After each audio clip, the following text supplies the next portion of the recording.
Roadrunner, New Light, New Machine by Brockhampton. It is 13 songs, 46 minutes long. Yes, this is Brockhampton's first album since Ginger, which came out in 2019, which was largely considered to be by Brockhampton fans and critics as like Brockhampton's best album. I think Ginger was okay. I liked it a lot more than like Saturation Tune 3 and some other work that they had.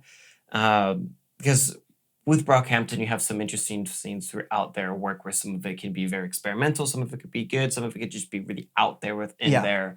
Because it's a huge group. Yeah, an issue with Brockhampton has always been, let alone the personnel issues, like the size in which the band is, and taking all of those creative elements that are in the band and making them sound cohesive. Which like they struggled very openly with their first kind of projects, but I think in their later years they're starting to kind of get things to be a lot more focused. This album, I would also say, is their most focused project to date.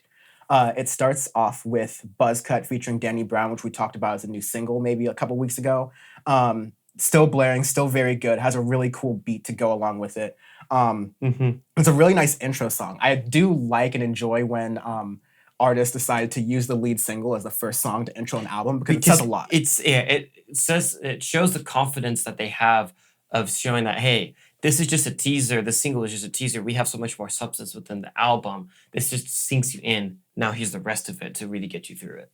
I love that as well. I really, really like Buzzcut a lot. It's an amazing track. After that, you have Chain On with, featuring JPEG Mafia, and that's also a fantastic track. Yeah. I really like this. This Brockhampton album kind of continuing, well, actually not really with Ginger, but like, it has more collaborators, outside collaborators that I'm used to seeing in a lot of Brockhampton albums, at least for a little while from my memory. And I don't hate any of these features. Nope. They did one of the rare things, which is, be a giant supergroup and then have a bunch of pretty big name features and all sound cohesive. Make everything not stick out necessarily. Like example, you have Chain On with JPEG Mafia, you have Bankroll with ASAP Rocky and ASAP Ferg, and none of those, I love those as well, we'll get to that in a second, but they don't outshine one another, because that's what tends to happen with a lot of features. Usually, like, say Drake will have 21 Savage on a track or whatever it is, and that will outshine the rest of the work or the rest of the features. This one, none of that happens. And to go back to like the point about singles and outshining, usually the single on an album is like what outshines the whole album. But by starting your album with like the lead single, you're trying to say like, no, the rest of the album is going to hold up to this lead single. We're not like selling you false promises here. Yes. And yeah, it speaks to that like intent of cohesion that came through, thankfully. So yeah, Chain On featuring JPEG Mafia is just like classic JPEG, just like throwing bars down. Really good. Really like that track. Count on Me, you get a hint of Brockhampton just like kind of being themselves, acting as their own like group here. And you have a pretty like decent sort of like, experimental-ish trap thing going on.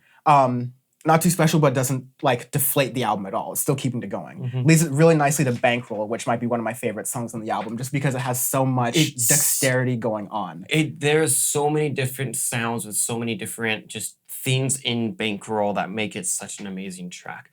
A song with ASAP Rocky, ASAP Ferg, I'm like, okay, this can go one of two ways. It's either be amazing or it can be absolute trash, and it is thankfully amazing. It is what I always say that I want more from like trap and more from rap is a more like mainstream sound.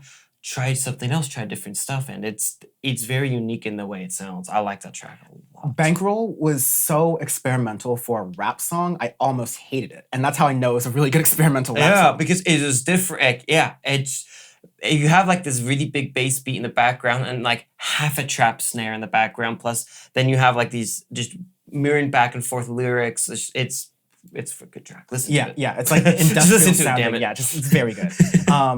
You go to The Light, and then The Light and The Light Part 2, which is the Light Part 2 is how the album ends. Yes. Kind of gets into more of the airy ideas of existence that the album is conceptually kind of going towards. And I like this track a lot because this is more of like your throwback hip hop stuff. It reminds me almost of like MF Doom style, even Mos Def style or whatnot, where you have like the keyboard in the background just going back, and it's that raw sound. And I really enjoy that as well. Tying the album conceptually together. And it's cohesive, which is very difficult to do. Next, you have Windows, which is their most like performative track. It's 6 minutes long. It goes through a lot of different phases. A lot of different sounds. This is when they started to try and have like, be hard, but be fuckboys at the same time. Yeah. To me, it actually reminds me, especially instrumentally, kind of a very rare Gorilla song called 9/11 featuring Yep. D12.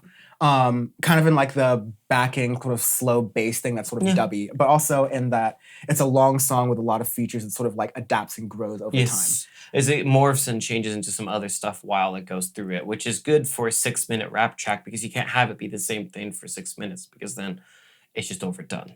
Because most of these songs are, around like the 3.5 minute mark or so, which I Yeah. think is like a perfect spot for most rap songs. Yeah.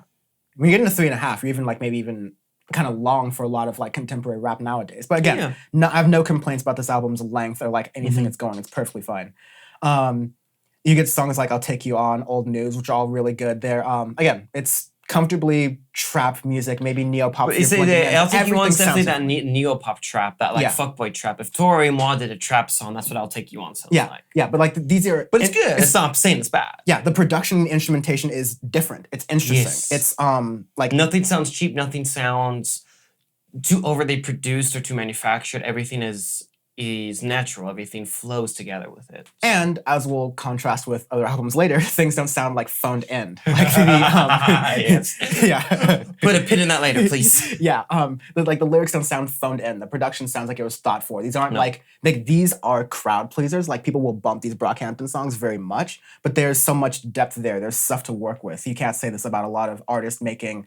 You can't say this about most artists making rap or trap music these days. Honestly. No.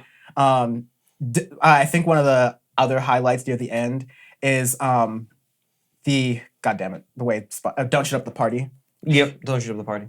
Yeah, it's like an on the nose political song about like shootings and things happening, but it still blends pretty nicely into a like kind of like rap song, but still industrial in its efforts like that. I really appreciate the sound they're going for here. And then after that, you get through "Dear Lord," the Light Part 2, and that's kind of where the album sort of lands, so to speak. And you get to a place where the members are very reflective. They're thinking about like the ways they exist as people and how they're perceived as people and how like that can like be negatively impacted onto them. But they're also thinking about like the light and morality and being led towards those things. So again, like with Brockhampton, definitionally making anything cohesive is going to be difficult because there's just so much going on. But it has been the best version of my hopes of Brockhampton from like the saturation era in those days, that they would over time with every consecutive album get more cohesive with their sound and what they're actually trying to be like. And so I think for sure this is their most cohesive one. And I think another issue with some Brockhampton albums is longevity. And sometimes I think Brockhampton albums, like they sound kind of good, but none of the songs really like stick or last. No, that's the thing. And like with me, they have so many ideas. They have so many other things going on that I'll like one or two tracks usually, and the rest of it gets a little too off on the nose for me, a little too just out there for me. This entire album, to me, at least for me, this is my favorite Brockhampton album by far. Yeah, by far. It's definitely up there for me. I like a bunch of associated different random Brockhampton things, but this is a really good album. Overall, really happy with it. And there are some rumors. I mean, I don't know what to believe anymore whenever Brockhampton releases an album because they usually say things that are never true and make sense. I remember they ended one album by teasing some projects and singles that they like were gonna half do, but then decided to scrap altogether.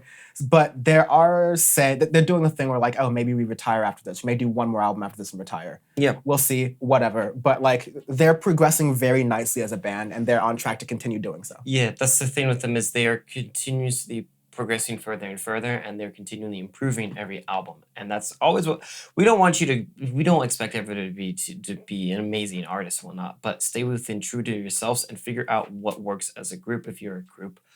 Try out different ideas, try out different things, and see what sticks together as cohesive, and then run with that basically. And this is one of my favorite rap albums of the year so far, by far.